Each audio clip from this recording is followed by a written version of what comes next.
ലഹരിമുക്ത ഭാരതം യാഥാർത്ഥ്യമാക്കാനായി ഒരു വിട്ടുവീഴ്ചയുമില്ലാത്ത നടപടികൾ സ്വീകരിക്കുമെന്ന് കേന്ദ്ര ആഭ്യന്തരമന്ത്രി അമിത്ഷാ. നരേന്ദ്രമോദി സർക്കാർ ഇതിന് പ്രതിജ്ഞാബദ്ധരാണെന്നും രാജ്യത്തേക്ക് ലഹരി കടത്തുന്നവർക്കെതിരെ കർശന നടപടി ഉണ്ടാകുമെന്നും അമിത്ഷാ എക്സിൽ കുറിച്ചു.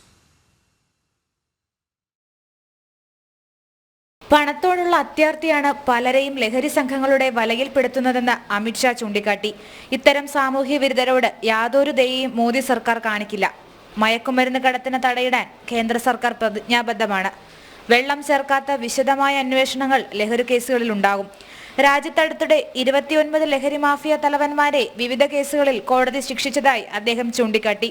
കൃത്യമായ അന്വേഷണം നടത്തുന്നതുകൊണ്ടാണ് ഇവർക്ക് ശിക്ഷ വാങ്ങിക്കൊടുക്കാൻ കഴിഞ്ഞത്. പണത്തിനോടുള്ള ആർത്തി മൂലം രാജ്യത്തെ യുവാക്കളെ ലഹരിയുടെ ഇരുട്ടിലേക്കും പടുകുഴിയിലേക്കും തള്ളിവിടുന്നവർക്ക് ശിക്ഷ ഉറപ്പാക്കുന്നതിൽ ഒരു ചുവട് പോലും പിന്നോട്ടില്ലെന്നും അമിത്ഷാ വ്യക്തമാക്കി. കേരളത്തിൽ ഉൾപ്പെടെ യുവതലമുറയിലെ ലഹരി ഉപയോഗം ആശങ്ക പടർത്തുന്നതിനിടെയാണ് ഇക്കാര്യത്തിൽ വിട്ടുവീഴ്ചയില്ലാത്ത നിലപാടുണ്ടാകുമെന്ന് അമിത്ഷാ വ്യക്തമാക്കുന്നത്. കേരളത്തിലെത്തുന്ന ലഹരിയുടെ ഉറവിടം കണ്ടെത്താൻ കേന്ദ്ര ഏജൻസികളുടെ അന്വേഷണം പ്രഖ്യാപിക്കണമെന്നാവശ്യപ്പെട്ട് BJP മധ്യമേഖലാ അധ്യക്ഷൻ N. ഹരി കഴിഞ്ഞ ദിവസം അമിത്ഷായ്ക്ക് കത്തയച്ചിരുന്നു. ജനം, ഡൽഹി.